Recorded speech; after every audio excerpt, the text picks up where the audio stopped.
అద్భుతమైన యొక్క భక్తి రసమైన యొక్క మరొక మంచి సినిమాను శ్రీ రాఘవేంద్రరావు గారు శ్రీ అక్కినేని నాగార్జున మనకు అందించారు. వాస్తవంగా చెప్పాలంటే అద్భుతం, ఒక్క మాటలో చెప్పాలంటే అద్భుతం. శ్రీ రాఘవేంద్రరావు గారి యొక్క సృజనాశక్తి, చిత్రం యొక్క రూపకల్పన రమణీయము, కమనీయము, భక్తి రసమైన యొక్క ఈ మహాద్భుతాన్ని సృష్టించి మనకు అందించి నేటి తరానికి నాటి పూర్వగాథను తెలుసుకునే యొక్క మంచి అవకాశాన్ని మహేష్ రెడ్డి కుటుంబం భక్తి రసమైన సినిమాలు చూస్తూ ఇలాంటి మంచి సినిమాను కూడా అందించడం చాలా సంతోషం. శ్రీ వెంకటేశ్వర వైభవం, ఏడుకొండల యొక్క వెనుక నుండి యొక్క నేపథ్యము, వీటన్నిటినీ చాలా చక్కగా అధ్యయనం చేసి క్రోడీకరించి అద్భుతమైన రీతిలో మరచి మనకు అందించారు. సినిమా ఆద్యంతం చాలా ఆసక్తిగా మంచి ఆలోచనలు రేకెత్తింపజేసేట్టుగా మనసుకు ఆహ్లాదాన్ని, ఆనందాన్ని అందిస్తూనే భక్తి రస భావనను కల్పించే యొక్క ఈ మంచి చిత్రం మనందరికీ చాలా ఉపయుక్తం అవుతుందని, మన భారతీయులందరూ తప్పనిసరిగా చూడవలసిన సినిమా ఇది.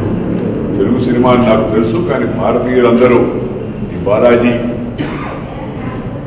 యొక్క సినిమాను అందరూ కూడా చూడవలసిన అవసరంతో ఉంది. తెలుగు వారందరూ కూడా పెద్దవాళ్ళు, చిన్నవాళ్ళు, వయోభేదం లేకుండా అందరూ కూడా ఈ సినిమా చూసి మనం మన యొక్క ఈ ఆధునిక యుగంలో వేగవంతమైన పయనంలో కాస్త భక్తి భావనతో జీవితం యొక్క రహస్యాన్ని, జీవన రహస్యాన్ని తెలుసుకునేందుకు ఉపయోగపడే ఈ సినిమా చాలా అందరినీ కూడా సంతోషపరుస్తుంది, అందరికి కూడా ప్రేరణ కల్పిస్తున్నట్టు విశ్వాసం నాకుంది. నేను హృదయపూర్వకంగా సినిమా నిర్మాతను, అలాగే నటుడు నాగార్జున వరుసగా మనకి ఈ భక్తి రసమైన సినిమాలన్నీ అందిస్తున్నాడు. నాగార్జున యొక్క సాధారణమైన యొక్క మన మస్తిష్కంలో ఉండే యొక్క ఆ వ్యక్తిత్వం వేరు. ఈ మధ్యకాలంలో సినిమాలో వస్తున్న యొక్క అది అన్నమయ్య కావచ్చు, లేకపోతే రామదాస్ కావచ్చు, లేకపోతే మన సిద్ధి సాయి యొక్క ఆ సినిమా కావచ్చు. కానీ ఇప్పుడు ఇది కూడా ఇవన్నీ మరొక నాగార్జున్ని మనకు ఎంతో చూపిస్తూ ఉన్నాయి. చాలా సంతోషం. చాలా చక్కగా ఆ పాత్రకు సరిపడే విధంగా మరి ఆయన చక్కగా నటించాడు. దాంతోపాటు రాఘవేంద్రరావు గారు కలియుగంలో వైకుంఠాన్ని సృష్టించగలడు, మనందరికీ చూపించగలని మరొకసారి ఆయన రుజువు చేశాడు. నేను బాగా దాన్ని ప్రతి అంశాన్ని, ప్రతి క్షణాన్ని వీక్షిస్తూనే గమనిస్తూ ఉన్నాను, ఆలోచిస్తూ ఉన్నాను. ఎక్కడా ఎవరు వేరెత్తి చూపించడానికి వీలైన యొక్క అభ్యంతరకరమైన యొక్క, లేకపోతే అసభ్యకరమైన యొక్క, లేకపోతే ఇతరత్ర సినిమాల్లో ఉండే ఏ లొసుగులు కానీ పొరపాట్లు కానీ అవేమీ లేకుండా చాలా చక్కగా ఆద్యంతో మన హృదయంతో మన మనసుకు సంతోషం కలిగించే విధంగా ఆ ప్రకృతి కమనీయమైన యొక్క రమణీయమైన దృశ్యాలు, ఆ తర్వాత ఆ యొక్క గ్రాఫిక్స్ ఎవరైతే చేశారో కానీ నాకు తెలవదు. యొక్క వాస్తవంగా మన నదులు లేకపోతే కొండలపై నుంచి కిందకి పొరవళ్ళు తొక్కుతున్నాయి అన్నట్టుగా ఆ భావన కూడా కనిపించే విధంగా సినిమాను తీయడం అది రాఘవేంద్రరావు గారికే సాధ్యం. నేటి తరం వాళ్ళందరూ కూడా వారి దగ్గర నుంచి ఈ కళలు, ఆ కళలను ఏ విధంగా రూపొందించాలనే విషయం అందరూ తెలుసుకోవాలని అవసరంతో ఉంది. సినిమా తాత్కాలికమైన యొక్క సంతోషాన్ని, ఆనందాన్ని కల్పించడమే కాకుండా శాశ్వతమైన ముద్రను కూడా మన పథకంపై వేయగలదనే విషయాన్ని మరొకసారి రాఘవేంద్ర గారు రుజువుపరిచారు. నేను పాత రోజుల్లో స్వర్గీయ నందమూరి తారక రామారావు గారు నటించినట్టు ఇంకా ఏ శంకర్ రెడ్డి నిర్మించిన లవకుశ సినిమాను చూసినాను ఆ రోజు. నాకు ఆ సినిమా చూస్తూ ఉంటే మధ్యలో మహేష్ చెప్తున్నాను, నాకు మళ్ళా లవకుశ గుర్తొస్తుంది. అంత చక్కని సినిమాను రూపొందించారు. ఇది ఎక్కువ రోజులు ఆడుతుంది. భక్తి కదా, మీ అందరికి భక్తి కొద్దిగా ఆలస్యంగా వస్తుంది మామూలుగా ఎవరికైనా. అలాగే సినిమా కూడా నిదానంగా పొద్దుకొని ప్రజల హృదయాలు నాటుకొని ఆ తర్వాత మరి భాషాంతరం కూడా చెంది హిందీలో కూడా రూపొందింపజేస్తే దేశంలో ఉండే ప్రజలకందరికీ బాలాజీ అనే మాట తెలుసు, కానీ ఆ వెనుక ఉండే నేపథ్యం, ఆ ఇతివృత్తం, మిగతా విషయాలు కూడా తెలుసుకోవడానికి అవకాశం లభిస్తుంది. కళాకారులకు సాంకేతిక పరంగా సినిమా మిత్రులందరికీ చాలా చక్కగా అందరూ నటించారు. అమ్మాయి అనుష్క కూడా కానీ, లేకపోతే ఇంకా నాకు ఆశ్చర్యకరమైన విషయం ఏంటంటే ఆ వెంకటేశ్వర స్వామి పాత్రకు మన పాత రోజుల్లో మనం ఎన్టీ రామారావు గారు చూసిన తర్వాత ఇంకొకరిని అనుకోలేము మామూలుగా మనసులో. కానీ ఒక చక్కని నటుడిని సౌరభ్ జయనాథ్ గారు ఆ నటుడు మరి ఎలాగో గుర్తించి చాలా చక్కగా అతన్ని రూపొందింపజేసి అతని అభినయం కానీ ముఖవళికలు కానీ తీర్చిదిద్దిన తీరు కానీ అవి కూడా చాలా బాగున్నాయి. నటిగా అనుష్క కానీ అంతకుముందు కొద్దిసేపు నటించినప్పటికీ కూడా ప్రజ్ఞా జైస్వాల్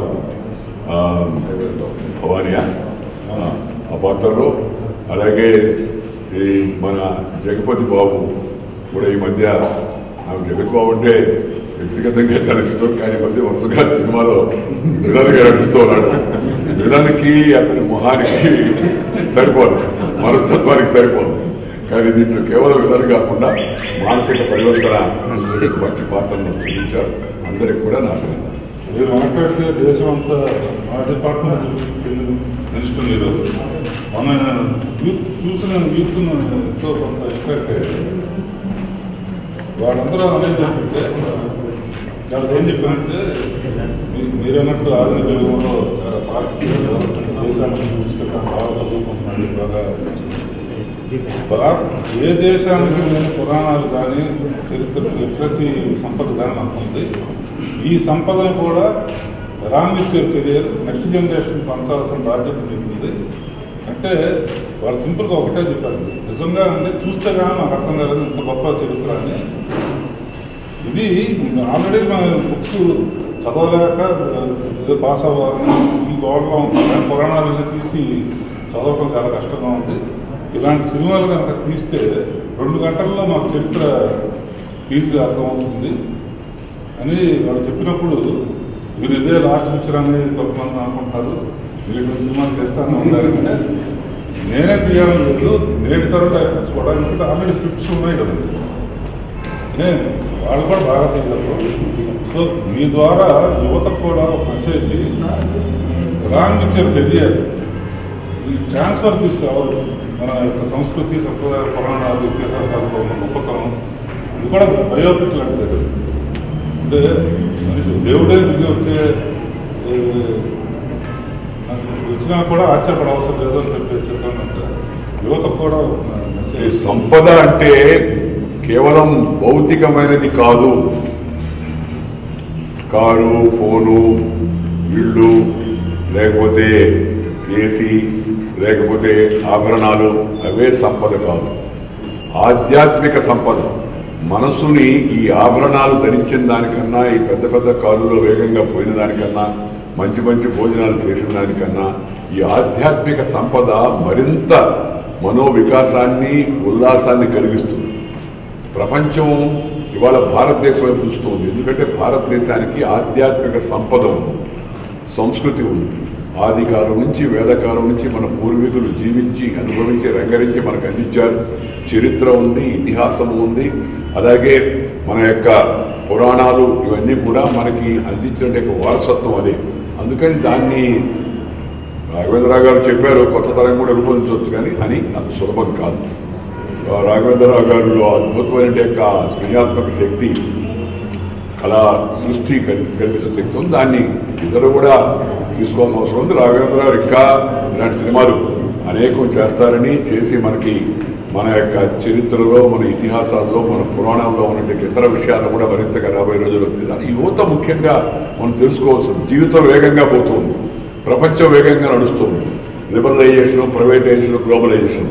బట్ ఆ వేగంతో పాటు మనసుకు శాంతి కన్నా అశాంతి కూడా పెరుగుతూ ఉంది, హింస పెరుగుతూ ఉంది, జుగుప్స వస్తుంది. అప్పుడప్పుడు సమాజంలో తాత్కాలికంగా ఆనందిస్తున్నారు, ఆ తర్వాత జుగుప్స వచ్చే ఒకటువంటి యొక్క విరక్తి వస్తుంది.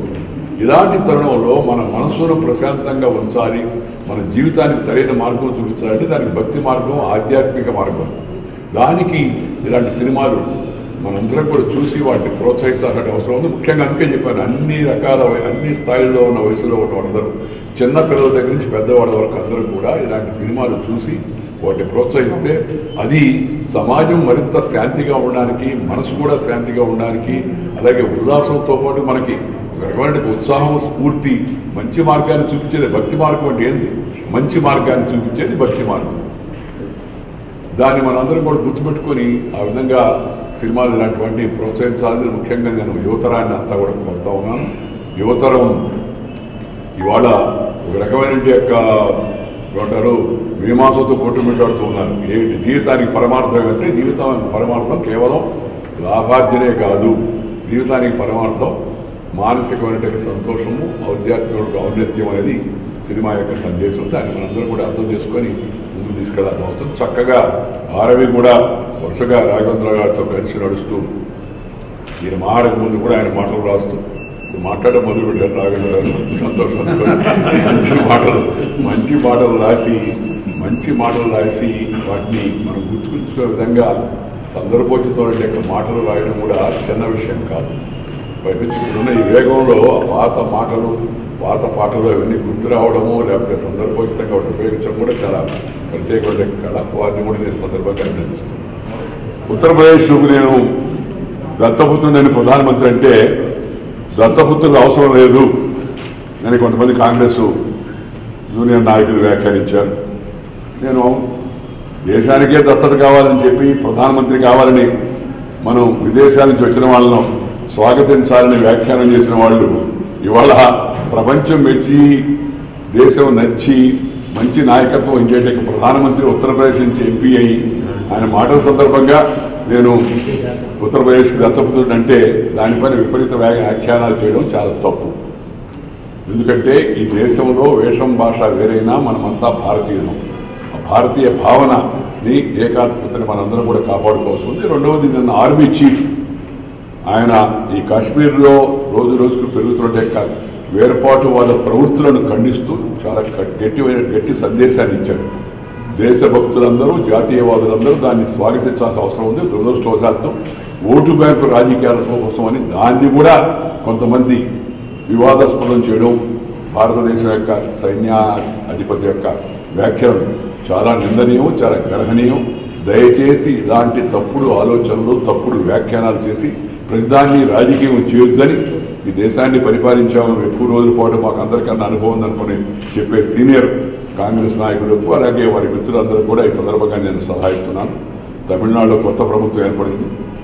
ప్రజలు ఎన్నుకునే ఎమ్మెల్యేలు ఎవరు ఎన్నుకుంటే వారు ముఖ్యమంత్రి అయ్యే విధంగా మన రాజ్యాంగం ఉంది.